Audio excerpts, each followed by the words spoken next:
mais avec une crainte. Timpo. Vous savez pourquoi? C'est pas d'avoir peur de prêcher l'évangile. Vous comprenez très bien que ce n'est pas ça. Parce que je vais lire avec un mot quand même. J'ai eu une préparation, Dieu m'a donné quelque chose. C'est pas un problème. Mais Jonathan m'a mis la pression. Il me dit, je veux du pain. Pas de biscotte, mais du pain du boulanger. Et moi j'ai dit, tu sais, Jonathan, deux fois le manger de lendemain est encore plus bon. Et vous savez, on ne vient pas ici avec un message pour épater qui que ce soit. On ne vient pas se présenter, je suis un tel, je suis de la ville d'un tel.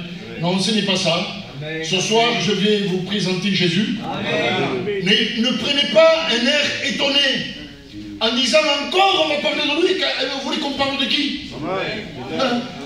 Il n'y a que lui qui a la solution pour tes problèmes et mes problèmes. Alors vous voulez qu'on parle de qui? De quelqu'un, de moi? Vous voulez que je vous conte ma misère? Je ne suis pas là pour vous faire pleurer. Vous comprenez très bien, mais je suis là pour vous emmener un mot que Dieu m'a mis dans mon cœur. Il y avait la grâce de Dieu. Vous savez, j'étais troublé dans cet après-midi. Beaucoup troublé. Je disais à ma femme, j'ai préparé un message, et le message, je l'ai laissé dans la voiture. Je l'ai laissé, parce que je ne le sens plus. Et j'ai ma femme, je dis, je ne sens plus ce message.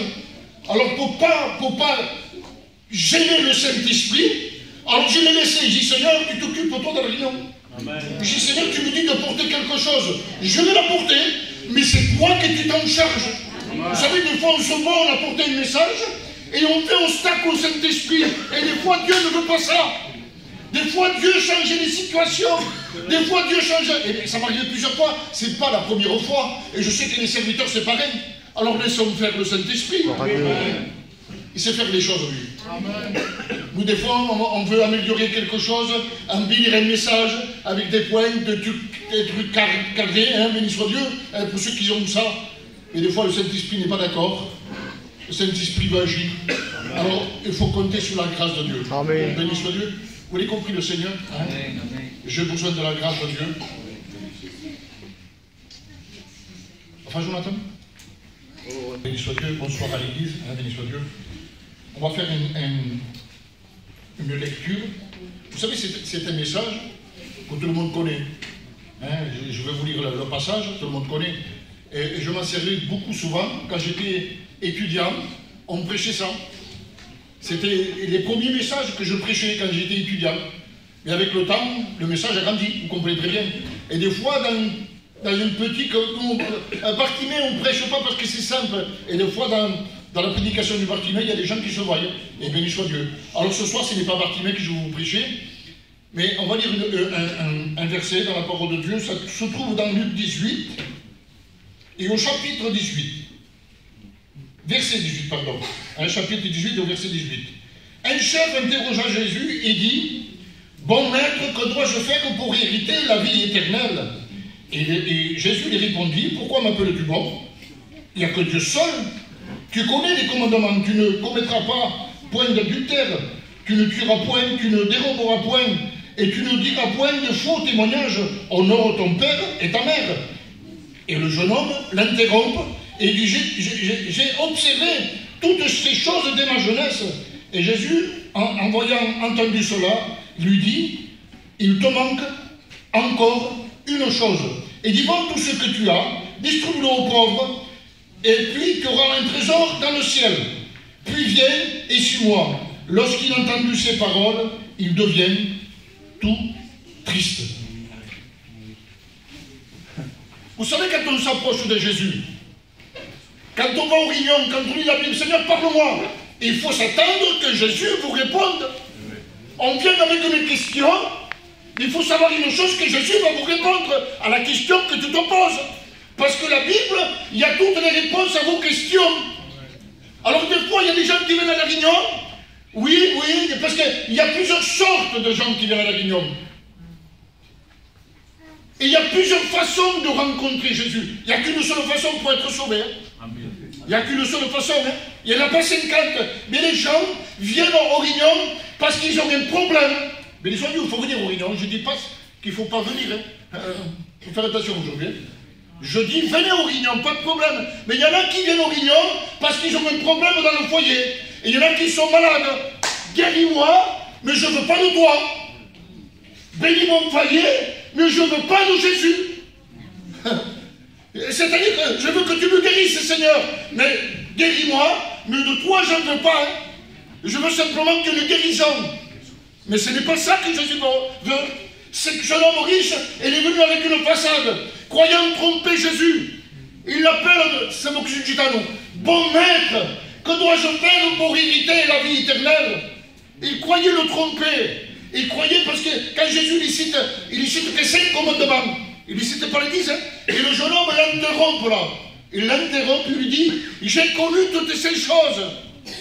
Comme certains qui ont grandi dans la Réunion. J'ai grandi, mais dis-moi Dieu que tu as grandi, mais tu n'as pas changé. Je connais quelques versets de la Bible, mais il n'y a rien qui change dans ta vie. Je connais certains cantiques, mais dis-moi Dieu que tu connais ces cantiques, mais ta vie est toujours pareille. Ça ne change pas. Tu vas au Réunion parce que chez toi, j'ai la liberté de regarder, hein, béni soit Dieu, hein. Hein, ça fait un moment que je ne vis pas, j'ai la liberté, béni soit Dieu. Je vous dis, je laisse faire le Saint-Esprit. Il y en a qui viennent au Réunion parce que la maison, ça ne va pas. C'est la chamaille dans la maison. Alors la Réunion, et oui, ils viennent prendre des bons d'air, on va dire. Ça fait du bien la Réunion. Les réunions sont bonnes. Chez toi, il faut que tu prennes des cachets pour dormir. Mais quand on vient aux réunions, on n'a pas besoin de cachets. Les gens s'endorment sur les chaises. Oui, parce que la réunion est bonne. Parce que le Saint-Esprit est bon. Béni soit Dieu. Il dit, j'ai observé toutes ces choses dès ma jeunesse. En disant que j'ai grandi, moi, dans ces réunions-là. Qu'est-ce que tu es en train de... Et croyez qu'en disant ça, que Jésus allait dire, tu vis comme ça, mais c'est bon. Tu vas aux réunions, c'est bon. Tu connais les commandements, c'est bon, c'est bon. Ça suffit, croyez ça, lui. Mais s'il pose cette question parce qu'il savait que ça ne suffisait pas, ça. Et dit, que dois-je faire pour hériter la vie éternelle? Peut-être c'est la question que tu te poses ce soir. Qu'est-ce qu'il faut faire? Qu'est-ce que vous croyez faire? Qu'est-ce que vous croyez faire? Vous croyez que Dieu veut votre compte en banque? Excusez-moi, hein, je ne sais pas pourquoi je dis ça. Vous croyez que Dieu veut votre capacité? Mais non, il veut juste simplement votre cœur. Mais c'est l'attitude de ce jeune qui m'a chagriné. Je n'imaginais pas, parce que la Bible dit que j'ai pris le verset 19, 18 de Luc, mais dans notre verset, il dit que c'était un jeune homme riche. C'était quelqu'un de riche. En plus, un jeune homme. La Bible dit qu'il a reçu ce que Jésus... Seigneur, tu viens, tu demandes ta question, Jésus te répond, il porte au Christ, tu ne comprends pas. C'est là le message. Tu veux mon réunion, Seigneur, parle-moi. Dieu t'a parlé, tu vas tout triste, tu t'en vas tout triste. Je ne comprends pas. J'arrive à pas comprendre l'attitude et la réaction qu'il y a à ce jeune homme. Les frères, imaginez-vous. C'est un exemple que je prends pour que vous compreniez le message. Où je veux en venir. Imaginez-vous, je prends moi un exemple. Et que je suis malade et que j'ai une maladie inguérissable. Vous savez qu'il y a des maladies qu'on dit, c'est une maladie orpheline. Il n'y a pas de médicaments, il n'y a pas d'antibiotiques. C'est une maladie que personne ne connaît. Tu vis avec ça, mais ils ne peuvent pas te guérir. Imaginez-vous que je viens à Tarascon et que des gens me disent que là, Mario, m'ont dit que tu étais malade. Oui, je suis malade. Et que je dis c'est mon problème. Et que des gens me disent, Mario, tu vois là, à Tarascon, il y a un docteur, il est pas mal. Va le voir. Va le voir, tu vas voir, il va avoir quelque chose pour toi. C'est un bon docteur. Vas-y le voir, qu'est-ce que ça me coûte toi? J'ai rien à perdre de toute façon. Hein. Dans l'état que je suis, j'ai rien à perdre. Alors moi, je prends le conseil de Dakar et j'y vais là-bas. Et quand je rentre dans le bureau, bonjour monsieur, bonjour, c'est monsieur Moreno qui m'envoie chez vous, m'a dit voilà, patati, j'explique ma maladie. Et que le docteur en face de moi, il se met à rigoler. Moi, j'explique mon cas, j'explique ma maladie, et que le docteur en face de moi, il se met à rigoler avec un sourire. Je le prendrai mal, monsieur, quand même, je vous dis ce que j'ai. Et que le docteur se mette avec un petit sourire et qu'il me dise, vous savez, monsieur, je n'ai eu des cas comme vous. Ah bon? Je l'ai eu. J'en ai eu, et bien voilà, monsieur. Prenez cette ordonnance-là et vous serez guéri. Vous croyez que je vais partir tout triste, moi? Vous croyez que je vais partir tout triste chez moi? Au contraire, il faut que je sois joyeux, content, justement, ça y est, il a une solution pour moi. Et comment je dis au docteur, non, monsieur, j'en veux pas de cette ordonnance. Vous ne trouvez pas ça bizarre? J'en veux pas.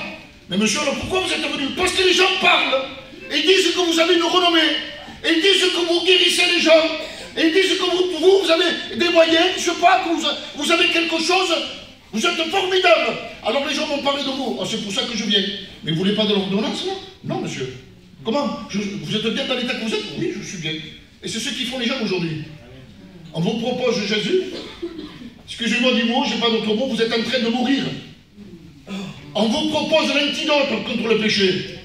C'est le sang de Jésus-Christ. Amen. Mais non, j'en veux pas, moi. J'en veux pas, mais mon frère était en train de mourir là. Si tu ne prends pas l'antidote, si tu ne prends pas l'ordonnance, tu vas mourir. Ah non, mais moi je suis bien. J'en veux pas d'ordonnance. Et certains font comme ça, vous assistez comme ça. Mais non, je n'assiste pas comme ça, je viens à rien. Mais tu n'acceptes pas Jésus-Christ. Et que tu veuilles ou que tu ne veuilles pas, si tu n'as pas la personne de Jésus-Christ, parce qu'il faut le sang de l'agneau. Amen. Le sang de l'agneau qui lave et qui purifie de tout péché. Alors les gens, ils sont là, ils viennent à l'écoute de la parole de Dieu, ils viennent chanter des cantiques, ils sont bien, mais ils ne veulent pas de l'ordonnance. Alors certains, ils repartent de la même façon qu'ils ont rentré. Quel dommage. Je ne veux pas dire une perte de temps, ce n'est pas ça. Ce n'est pas ça. Mais quel dommage. Quel dommage, tu as l'antidote à portée de ta main, mais il ne s'agit pas du pasteur, il ne s'agit pas de nous. Nous, on vous donne la solution. Comme j'ai dit tout à l'heure, Dagaï m'a dit, va là-bas, et il y aura une solution pour toi. Et c'est comme nous. On vous dit, venez, allez près de Jésus, il y a une solution pour vous. Et vous, vous n'en voulez pas. Vous préférez rester dans l'état que vous êtes. Quel dommage. Quel dommage. Jésus était comme ce jeune homme riche. Ce jeune homme, quand il est arrivé, sûr et certain, vous savez, on le fait dans le monde saint. Quand il y a quelqu'un qui a des moyens, la première chose, c'est pour lui. Hein, et s'il vient, on fait un passage. Ça doit être le cas de lui, quand il s'est approché de Jésus, et il s'est approché. Hein, il a demandé quelque chose, mais il est parti tout triste.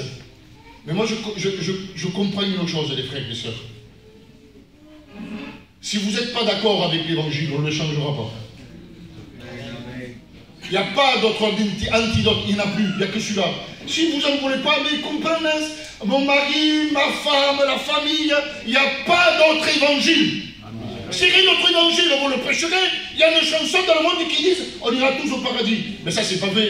Vous le comprenez très bien, même les païens le savent que c'est pas vrai ça. Alors imaginez, on ne veut pas vous prêcher ça, on ne veut pas vous prêcher notre évangile qui n'existe pas. La Bible dit, si quelqu'un, un homme, n'importe qui, un ange, je dis, viendrait vous apporter notre évangile, qui soit anathème, maudit. Alors on ne veut pas vous tromper, il n'y a qu'un seul antidote. Le seul antidote, c'est le sang de Jésus-Christ. C'est quand tu viens à Jésus, quand tu t'approches de Jésus. Mais je ne vois pas le sang, mais quand tu t'approches, quand tu dis oui, et spirituellement, c'est spirituellement ça. C'est spirituel. Je ne vois pas le sang, mais quand tu t'approches de Jésus avec ton cœur, eh bien le sang apparaît. Gloire à Dieu. Le sang apparaît, que tu veuilles, que tu ne voyes pas. Tu viens à la croix, là où il y a la grâce.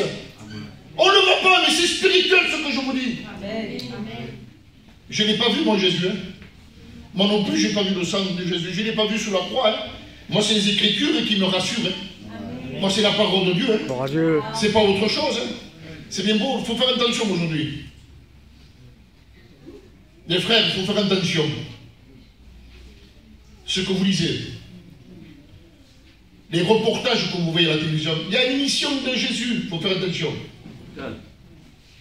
Excusez-moi du mot, l'autre jour je regardais, j'étais obligé de l'éteindre et de passer à autre chose. Aujourd'hui, il y a beaucoup de choses qui veulent contredire la vérité.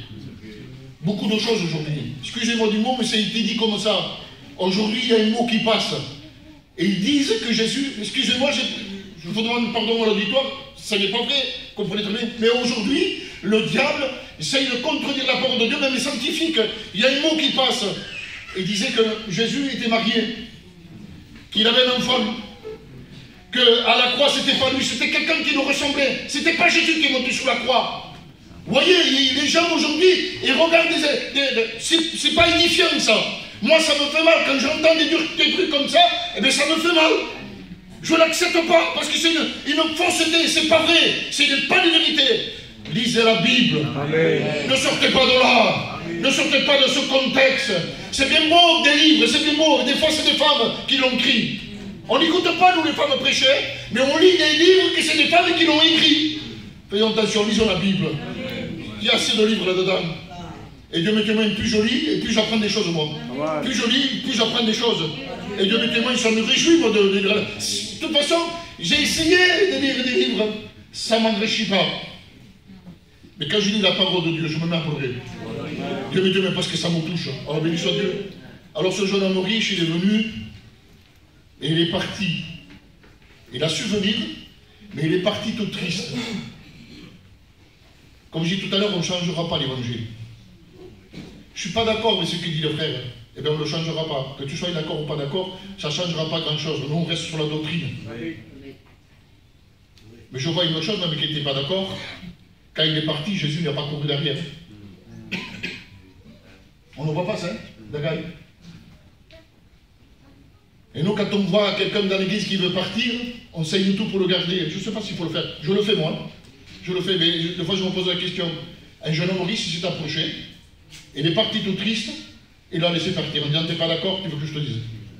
Si t'es pas d'accord, je ne veux pas changer les provisions, je dis pour toi.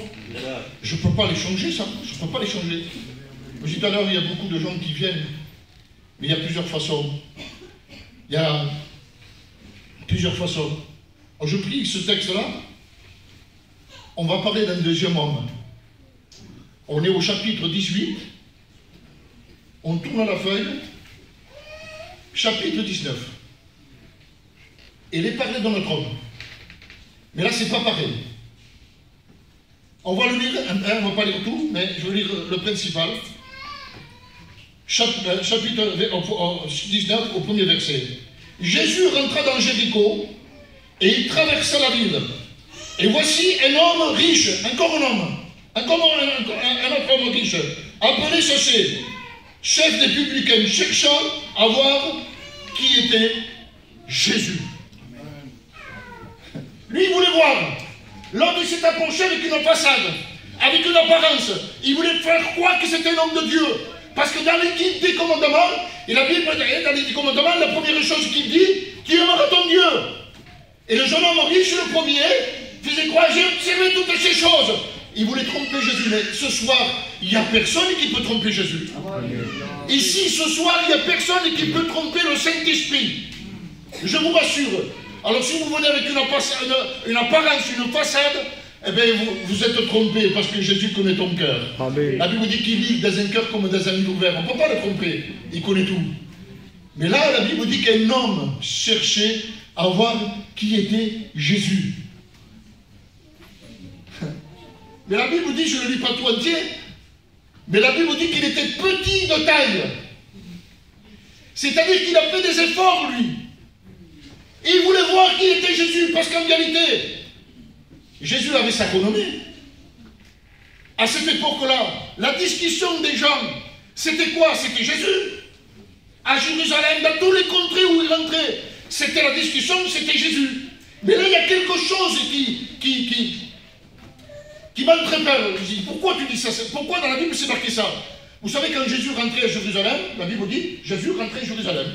Quand il rentrait dans la Samarie, il rentrait dans la Samarie. Mais là, il dit que Jésus rentra dans Jéricho et il traversait la ville. Pourquoi tu précises ça, Seigneur? Je disais dans mon cœur, mais pourquoi tu dis ça? Pourquoi tu précises ce petit détail? Pourquoi tu dis que tu rentres à Jéricho et tu traverses la ville? Oui, je comprends pourquoi. Parce que quand on lit la Bible, quand on lit tout le verset, la Bible dit que Zaché ne pouvait pas parce qu'il était petit de taille. Il était petit de taille. Alors qu'est-ce qu'il a fait? Il a couru en avant. Et il couru, il montait sur un sycomore. Et il s'est mis à l'endroit parce qu'il savait que Jésus allait passer par là. Mais ce qu'il ne savait pas, lui, c'est que Jésus déjà le savait. Il savait, lui, là, que Jésus allait passer par là. Mais il ne savait pas que lui, il savait que Jésus, il savait déjà. Il connaissait tout. Mais il traversa la ville. Mais pourquoi il traverse la ville? Vous savez, quand il y a un cœur qui cherche Jésus, Jésus ne s'attarde pas. Il ne s'arrête pas en chemin. Disant, je te visiterai aujourd'hui. Ouais, parce qu'aujourd'hui, il y a beaucoup de gitans qui disent, on se donne à Dieu peu par peu. Aujourd'hui, il donne la main, dans la semaine, le bras. Dans le mois ou dans 3 mois, il donne la moitié. Mais Jésus, ce n'est pas ça. Quand quelqu'un le cherche, la Bible dit celui qui le cherche. Mais oui, en condition qu'il le cherche de tout son cœur. On peut le chercher, mais dire voilà, comme je dis tout à l'heure, je te cherche parce que j'ai besoin de mes guérisons. je te cherche parce qu'il faut que tu arranges mon foyer, c'est pas ça. Mais la Bible dit qui me cherche de tout son cœur, je me laisse retrouver par celui qui me cherche. Béni soit Dieu. Alors, à un moment donné, cet homme est sur un arbre là. J'ai eu le privilège d'aller en Israël, et on a passé à Jéricho, et les frères me disaient, tu vois Mario, c'est ça le sycomore, c'est pas une petite arbre les frères. Parce que la Bible là parle d'un homme de petite taille. C'était pas une petite arbre, je dis comment il a fait pour monter. Et les frères disaient sa version, voilà, c'était une pensée. Et il a dû être aidé pour le monter. Bon, bref, mais il était là lui. Croyant qu'il était caché. Les gens se cachent pour rencontrer Jésus. On le fait parce que bon, il faut le faire. Alors quand on fait un appel, lève ta main, Jésus. Voilà, lève ta main pour Jésus. Et il attend que l'autre lève sa main. L'autre lève sa main. Quand il y a une dizaine, elle aussi, ou lui aussi, lève sa main. Lui se cachait. Se cachait déjà peut-être. Je ne sais pas. Mais il voulait passer inaperçu. Mais à un moment donné, quand Jésus arrive à l'endroit où il est, il s'attendait à tous les frères, mais pas à ça. La Bible dit qu'il lève les yeux, il dit cherchez.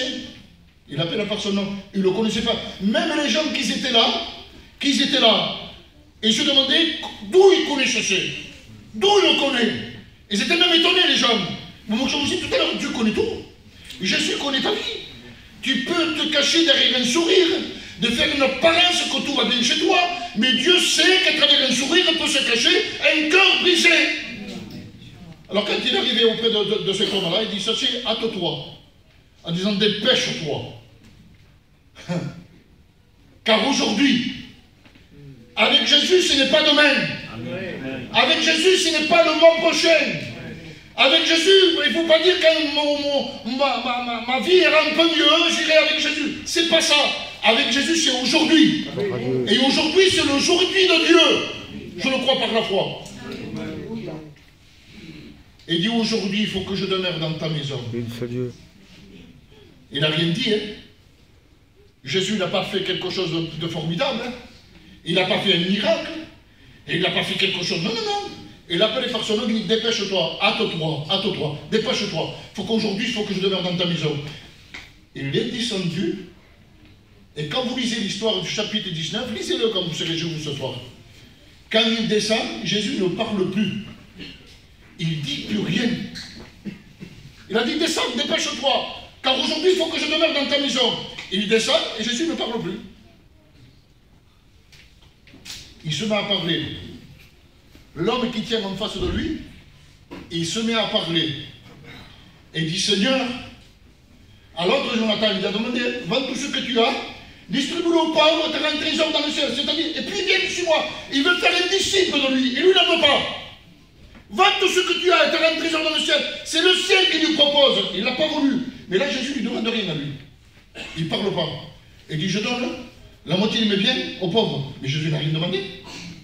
Les frères, Jésus n'a rien demandé. À l'autre, il a demandé. Au verset 18, au chapitre 18, il a demandé, le jeune homme riche, il a demandé, vends tout ce que tu as. Mais lui, il ne demande rien. Il dit, hâte-toi de descendre, car aujourd'hui, il faut que je demande dans ta maison. Il descend, il dit, c'est bon, je donne la moitié de mes biens aux pauvres. Mais je n'ai rien demandé. Mais c'est normal. C'est normal, mes frères. Quand vous lisez, il faut s'arrêter aux petits détails. La Bible dit, quand il descend, il se tient devant le Seigneur. Quand on se tient devant Dieu, on voit nos défauts. On voit ce qu'on a fait, que c'est pas bien. On sait qu'on a fait du mal. Mais quand on est païen, on ne s'aperçoit pas de ça. On croit qu'on a toujours raison, mais quand on s'approche de Dieu, on voit nos défauts. On voit qu'on est misérable. Je donne la moitié de mes biens. Jésus ne dit rien. Et dit, si j'ai fait des torts à qui que ce soit, je donne le quadruple, 4 fois plus. Mais Jésus n'a rien demandé. Et c'est normal. C'est normal. Quand on rencontre Jésus, qu'est-ce qu'on veut? Réparation. Et il sait qu'il a fait du tort. C'est un juif. C'est un juif, il a fait de tort parce que pour les juifs, c'était mal aperçu qu'un juif puisse travailler pour les Romains et prendre l'argent de son peuple et les distribuer aux Romains. C'était mal aperçu. Il était mal aimé, rejeté. Mais il sait qu'il a fait tort, alors qu'est-ce qu'il veut réparer?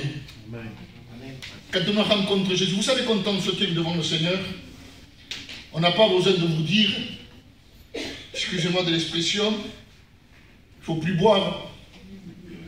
Moi, j'étais responsable d'une église à Montpellier, j'ai gardé 2 ans. Et quand il venait les fêtes de Noël, il ne faut pas qu'on le dise, ça, normalement, aux chrétiens, les frères, allez doucement, hein. Doucement, un apéritif, un verre de vin à table, un digestif, après le gâteau, notre digestif. Faites attention, on n'a pas besoin de dire ça aux chrétiens. Ça ne se dit pas, ça. Ça ne se dit pas. Mais aujourd'hui, on est obligé de le dire. Faites attention. C'est pour ça qu'il y a des bergers. Nous, on est des serviteurs, on est des bergers. Faites attention, lisez la Bible. Priez le Seigneur que vous avez un moment. On ne vous oblige pas. Ce n'est pas pour notre bien à nous, c'est pour votre bien à vous. D'avoir une forme physique, une forme spirituelle avec Dieu. On ne demande pas grand-chose, mais aujourd'hui, c'est compliqué. Et cet homme, quand il se tient devant Jésus, il dit, je donne le quadruple. Je donne tout ce que j'ai. Il sait qu'il a fait tort. Et vous savez, je vous dis une chose. On va y aller. C'est compliqué. Un chrétien, ce n'est pas la raison qui compte. La raison ne vient pas de Dieu. Vous savez ce qui vient de Dieu? C'est le pardon. Quand tu vas vers un frère, même qui t'a fait tort, même qui t'a fait du mal, je ne sais pas pourquoi je dis ça ce soir, Dieu me témoigne, mais quand il y a quelqu'un qui t'a fait du mal, tu as 100%, 1000 fois raison. Mais la raison ne vient pas de Dieu. C'est quand on va vers la personne et qu'on te demande pardon. Un jour, une sœur, je ne sais pas vous, il dit juste, vous voulez? Enfin, quelqu'un, on va dire, allez, quelqu'un m'en voulait. Mais alors, quand il me voyait, il changeait de route. Vous savez, un camping, nous, quand on vient en camping, avant quand on voyageait, si mon camping il est là, le tien était en face de moi, tu n'étais pas loin. Tout le monde se voyait. Et cette femme, quand il me voyait, je le voyais moi quand même, je suis pas fou. Il ne me parlait plus, je voyais. Je disais à ma femme, je dis, ne me parle pas. Je dis, pourquoi il ne me parle pas? Je ne savais même pas pourquoi. Et j'étais malheureux, j'étais mal. J'ai dit, Seigneur, comment je vais faire maintenant? J'ai rien fait, je réfléchissais moi. J'ai dit, Bios me dit comme j'ai fait quelque chose, je réfléchissais. Et dans le soir, parce que c'était une change, un rêve, je ne sais pas, mais Dieu m'a parlé. Dieu me disait, va la voir et demande-lui pardon. Seigneur, je ne sais pas pourquoi je dis ça ce soir, Dieu me témoigne, je ne le sais même pas. Ce n'était pas dans mon message, ça vous comprenez très bien. Ça ne va pas avec mon message, je ne sais pas. Mais Dieu me demande de dire ça. Je le dis, en vérité, je vous dis, je ne veux pas gêner le Saint-Esprit. Si je me trompe, ce n'est pas un problème ça. Mais je ne pense pas que l'Esprit, il n'est pas ici pour nous tromper. Vas-y et tu me pardonnes. Et dans le soir, je me suis réveillé, je dis Seigneur, demain matin, je vais, je demande pardon. Un homme qui va vers une femme qui n'a fait rien, il demande pardon. Les frères, vous me mettez à ma place, non? C'est compliqué. Quand on a tort, mais qu'on n'a pas tort. Demandez pardon. Je ne dis rien. J'irai. Mais le matin, quand je me suis réveillé, bu mon café, j'ai été travailler. J'ai pu penser à ça. J'ai fait ma vente, j'étais voilà. Et c'était pratiquement midi, je rentre chez moi. Et rentrant chez moi, j'ai mis le poste, j'écoutais des cantiques. Et Dieu me témoigne. La Bible dit ce que tu rajoutes vient du malin. Nous, on n'est pas du malin, hein, on est de Dieu. Je dis la chose comme je l'ai vécue. Dès que je mets les cantiques, j'étais obligé de freiner. Et en freinant au bord de la route, là, au bord de l'autoroute, j'ai demandé pardon, j'ai dit Seigneur, j'ai oublié. Et j'ai dit Seigneur, je te promets, dès que j'arrive, je vais directement chez elle. J'arrivais, on était à Marseille. J'arrivais, j'ai descendu de ma voiture, j'ai été. Mais il n'était pas là. Elle aussi, elle travaillait avec son mari. Et j'ai dit qu'elle reviendra tout à l'heure. Alors j'ai mangé chez moi, et les heures ont passé. 1 heure, 2 heures. J'étais plus trop chaud. Je vous dis franc. Je dis Seigneur, je réfléchissais. Je dis quand même, Seigneur, moi j'ai rien fait. Pourquoi tu veux que je demande pardon? Je dis Seigneur, comment je vais faire? Mais le Saint-Esprit me disait allez, j'ai été. Je montais de son camping. Je ne me suis pas mis à genoux en demandant ma soeur qui demande pardon. Non, c'est pas ça. J'ai rentré dans son camping. Et alors j'ai dit ça va. Vous avez travaillé ce matin. Comme rien ne s'était. Elle a resté étonnée. Bouche bée, elle est restée. Et moi j'ai sorti, j'ai rentré chez moi. Et béni soit Dieu. Je ne vous dis pas, vous savez quand on fait des efforts comme ça, je ne sais pas, on dirait que mon message change. Vous me laissez 5 minutes, j'arrête. Quand j'ai fait ça, Dieu maintenant, on faisait des réunions avec le prof GG, Je ne pouvais pas prier. Tellement que l'Esprit de Dieu était sur moi. Je ne pouvais pas prier, je ne pouvais pas dire Amen, rien du tout. Tellement que j'étais saisi du Saint-Esprit. Et oui, quand on fait des efforts pour Dieu, quand on veut plaire à Dieu, mais Dieu paye. Paye les efforts qu'on fait. Ah oui, Dieu paye. Et maintenant je comprends, je dis ce verset, je m'arrête. Je ne comprenais pas ce verset. Excusez-moi les frères et sœurs, mais je n'étais pas d'accord. Il dit, si quelqu'un a quelque chose contre toi, toi, vas-y, réconcilie-toi. Je n'étais pas d'accord. Ben là, je n'étais pas d'accord. Pourquoi moi? Puisque tu dis, verset, si quelqu'un, si l'autre qui a quelque chose contre moi, ce n'est pas moi. Alors je disais dans mon cœur, Seigneur, va le visiter et dis-lui à lui. C'est pas à moi, qu'est-ce qu'il veut me dire à moi? Je n'ai rien à voir là-dedans. Moi, je viens contre lui. Et le verset, il venait là. Si quelqu'un a quelque chose contre toi, toi, vas-y, réconcilie-toi. Si, Seigneur. Je l'ai laissé comme ça pendant un moment. Je n'étais pas d'accord. Je n'étais pas d'accord. Je dis, Seigneur, pourquoi tu me demandes à moi? Mais moi, j'ai rien fait. J'ai rien contre le frère ou contre la soeur. J'ai rien contre lui. Au contraire, pourquoi tu me demandes à moi?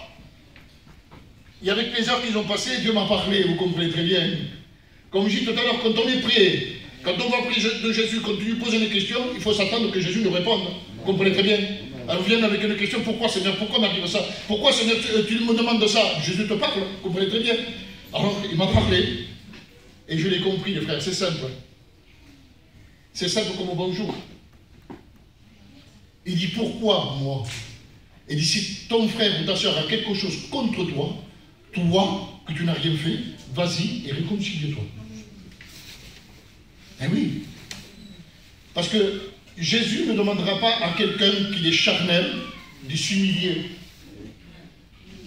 Vous ne verrez jamais un homme charnel ou une femme charnelle s'humilier et demander pardon. Il a toujours son orgueil. Mais dis-toi que tu es spirituel. Vous savez, quelqu'un qui est spirituel, ça ne lui coûte pas de s'abaisser, de s'humilier et de demander pardon. C'est comme tu dirais bonjour Jonathan. Ça va Jonathan? Pour lui c'est pareil. Et maintenant je l'ai compris ce verset en disant, toi qui es fort, toi qui es spirituel, ça ne va pas te coûter à toi. Mais elle ou lui ça va lui coûter. Mais quand on fait ça en réalité, quand on est pris à faire ça, eh bien on gagne notre frère, notre soeur. Gloire à Dieu. Je ne sais pas pourquoi je parle de ça. Je vous dis un témoignage que j'ai vécu. Attends, je ferme la Bible et je m'arrête. Promis. J'étais à Nice et j'étais travaillé. Le camping de mon père là, de Gaï, et mon camping ici. Alors le midi et le soir, on mange ensemble, à table. Alors mon père m'attendait, t'es où, t'es loin, j'arrive. Il m'attendait, on mangeait ensemble. Et moi, quand je suis arrivé, quelqu'un est venu vers moi et dit, mon frère, j'ai quelque chose à te dire. Qu'est-ce qu'il y a? Il dit, t'as vu? Il ne savait pas comment le dire. Il dit, mon frère, qu'est-ce qu'il y a? Je croyais qu'il y avait quelque chose, qu'est-ce qu'il y a? Il dit, voilà, ta mère, il dit, s'est mal comportée. Ah bon? Ma mère? Il dit, oui. Et il dit, il y a eu quelques paroles avec une soeur. Et il dit, ta mère a dit, voilà, des choses, voilà. Elle n'a pas dit de non, on comprenait très bien. Mais par rapport, en étant chrétien, il a dit des choses et que ça n'allait pas. Il s'est importé ta mère. Et ça ne va pas. Ah bon? Je me suis assis avec mon père. Alors, il y avait moi, ma femme, mon père et ma mère. On était à table. Je dis, Seigneur, comment je vais faire pour lui dire ça maintenant? C'est ma mère. Je l'aime, ma mère, moi. Je ne veux pas lui faire du mal. Je dis, Seigneur, comment je vais faire, Seigneur? Je dis, pour lui faire ce maintenant ça. Et je tournais en rond, je tournais en rond, je tournais en rond. Et il a fallu que je lui dise. Alors, j'ai laissé mon plat. Et je regardais mon père, je m'adressais à mon père. Je ne m'adressais pas à ma mère, je m'adressais à mon père. Je dis, eh ben oui, il dit, voilà. Et j'ai dit, quand le chat n'est pas là, la souris danse. Mais mon père ne comprenait pas. Mon père ne comprenait pas. Et oui, j'ai dit. Et j'ai dit, oui, j'ai dit, ta femme. Je parle comme ça, mon père, moi. J'ai dit, ta femme, soi-disant qui s'est comportée comme ça, comme ça. Mais j'ai pris un ton, un peu en colère. Une colère. Parce qu'on ne peut pas. C'est pas bien. Non, il faut lui dire la chose comme il est. C'est ma mère. J'ai pris l'autorité avec ma mère. Pourtant, ça me faisait mal de la reprendre. Et je m'adressais à mon père. J'ai dit, tu vois, la maman, il a fait ça, elle a fait ça avec une soeur. Il a dit ça. Je dis, je te promets. Après, je me suis adressé à ma mère. Je te promets. Parce que moi, je suis un serviteur, je cache rien. Je dis, tu t'arranges pas avec cette sœur. Et je dis, moi je t'arrête le culte, tu ne prends pas la Sainte Seine. Et je demande au serviteur, au responsable de l'église, je dis, qui t'arrête? Et mon père, il a tapé sur la table, il a tapé sur la table et s'est mis en colère lui aussi. Et béni soit Dieu. N'ayons pas peur de dire la vérité. La Bible dit, si la vérité vous affranchira, il faut dire la vérité, même quand c'est les nôtres. Mon père, il se levait, il a tapé sur la table, il dit, il a raison ce qu'il dit Mario. Il a raison ce qu'il dit Mario, il dit, si tu ne dois pas demander pardon à cette soeur, et dit, moi aussi, il dit, je laisse trouver le serviteur. Ma mère, vous savez qu'est-ce qu'il a fait? Il a commencé à pleurer, vous la connaissez, certains la connaissent. Il a commencé à pleurer. Ça me faisait de la peine, c'est ma mère. Ah, c'est possible que je fasse pleurer ma mère, moi? Ça me faisait de la peine, mais béni soit Dieu. J'ai gagné ma mère. Je ne l'ai pas perdu. Si on lui fait un ifocé, quand on se temps d'imaginer, ah bébé. Si moi j'avais employé ce mot, ah bébé, je l'ai resté, peut-être que j'aurais perdu ma mère. Mais en la reprenant, il y a que moi qui l'a repris fortement comme ça, pour qu'ils comprennent. Mais il soit Dieu, quand je vois les autres, je n'agis pas comme ça, vous comprenez très bien. Hein? Mais moi, quand c'est ma femme, mon fils, je prends un ton au-dessus. Quand c'est mon foyer, je suis plus sévère avec mon foyer que les autres. Aujourd'hui, il y a beaucoup de serviteurs qui sont plus sévères avec les autres et dans son foyer, tout va bien.